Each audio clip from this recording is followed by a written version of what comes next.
Harrowsport had always been a quiet town, nestled along the rugged coastline and buffered by the crashing waves of the Atlantic. Its charm lay in its simplicity. Weathered shacks lining the harbor, the rhythmic toll of the lighthouse bell, and the briny scent of the sea that permeated every corner. But the fog that rolled in one late autumn evening was unlike anything the townsfolk had ever seen. Eleanor Gray peered out the window of the small schoolhouse, squinting at the creeping mist that swallowed the familiar landscape. It wasn't just thick. It moved with an almost predatory intent, snaking through the alleys and enveloping everything in its path. She pulled her cardigan tighter around her shoulders and stepped outside, the damp air chilling her to the bone. Down by the docks, Jack Hunter was securing his boat, his hands rough and calloused from years of hauling nets. He muttered curses under his breath, eyeing the fog with suspicion. The old-timers had always warned about the sea's wrath, but this was different. He felt it deep in his gut. Dr. Alice Warren hurried along the main street, her medical bag swinging at her side. She had been tending to old Mrs. Langley when the fog hit, and the panicked calls from the townspeople were already starting to flood in. People were scared, confused, and she couldn't shake the feeling that something terrible was about to happen. The first scream pierced the air just as Deputy Mark Davis was locking up the station. He froze, hand on his gun, as the sound echoed through the fog-shrouded streets. Without hesitation, he ran towards it, his flashlight cutting through the dense mist. The scream came again, closer this time, and then abruptly stopped. The source of the scream was John Harris, a reclusive figure who lived at the edge of town. Mark found him sprawled on the ground, eyes wide open and mouth agape in a silent cry. Blood pooled beneath him, but there were no visible wounds. Mark's heart pounded in his chest as he radioed for help, his voice trembling. Back at the schoolhouse, Eleanor heard the commotion and ran towards the town center, her footsteps echoing eerily in the fog. She found Jack and Dr. Warren already there, their faces pale with fear. More residents began to gather, their expressions a mix of dread and disbelief. "What the hell is going on?" Jack growled, his voice rough and edged with anger. "I don't know," Alice replied, her tone steady despite the chaos. "But we need to get everyone to safety." They herded the townspeople into the town hall, the only building sturdy enough to offer some semblance of protection. The fog pressed against the windows like a living entity, and the flickering lights cast long, ominous shadows across the room. Mark joined them, his face grim as he recounted what he had seen. "We need to stick together," Eleanor said, trying to keep her voice from shaking. "No one goes out alone." Hours passed, and the fog showed no signs of lifting. The tension inside the town hall was palpable, the air thick with fear. Every creak of the old building, every gust of wind made them jump. Eleanor couldn't shake the feeling that they were being watched, that something lurked just beyond the walls, waiting. Then they heard it. A low, guttural growl, resonating through the fog. It was followed by another scream, this time from just outside the town hall. Jack grabbed a heavy wrench while Mark drew his gun. They moved towards the door, hearts pounding, breaths shallow. "Stay back," Mark ordered the others, his voice steady despite the terror that gnawed at his insides.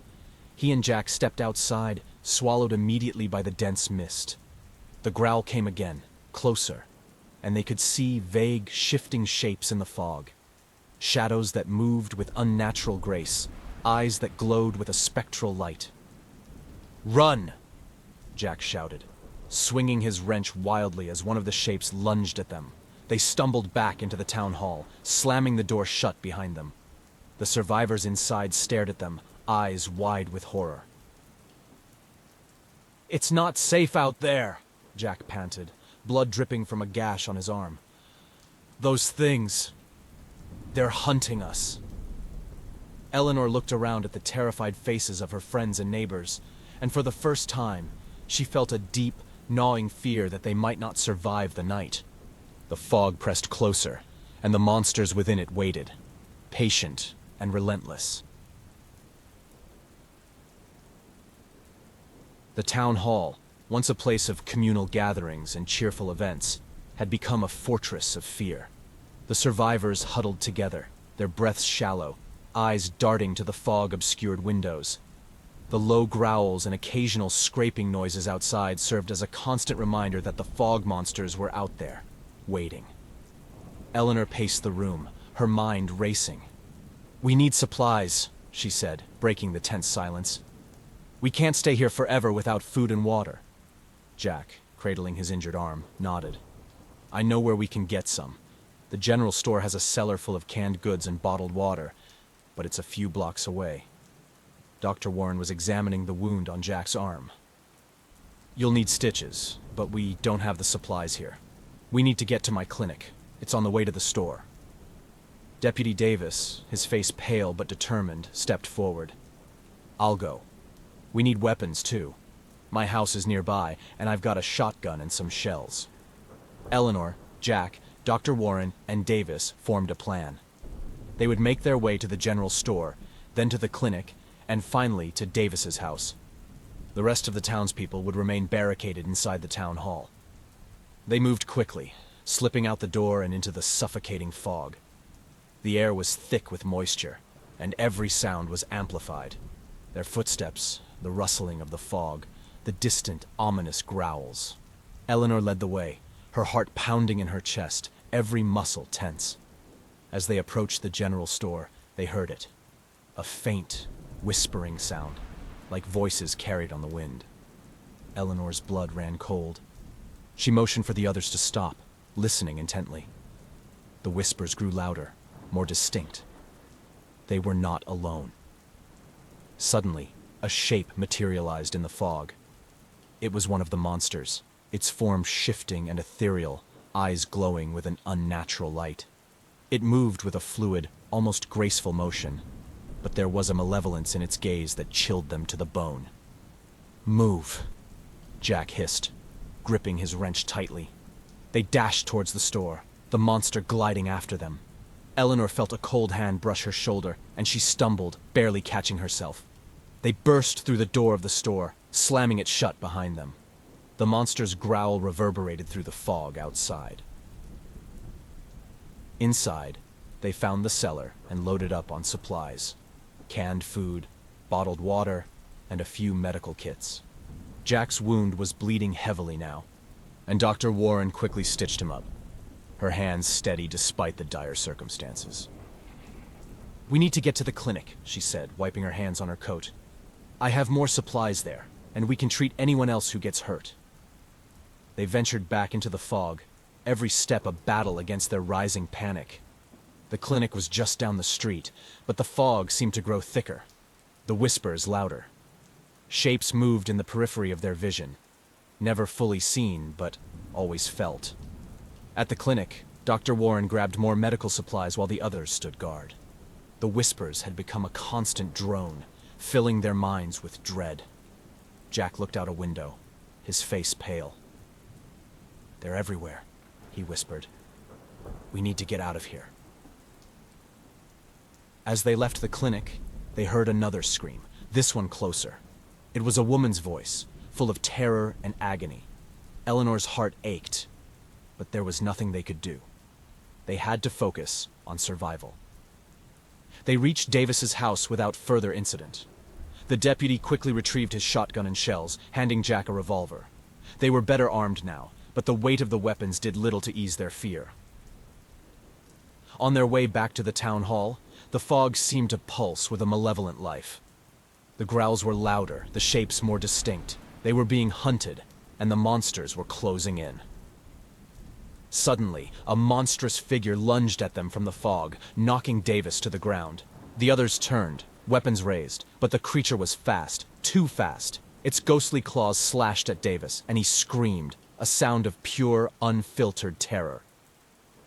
Jack fired the revolver, the sound deafening in the fog. The bullet passed through the creature, but it hesitated, giving Eleanor and Dr. Warren time to drag Davis to his feet.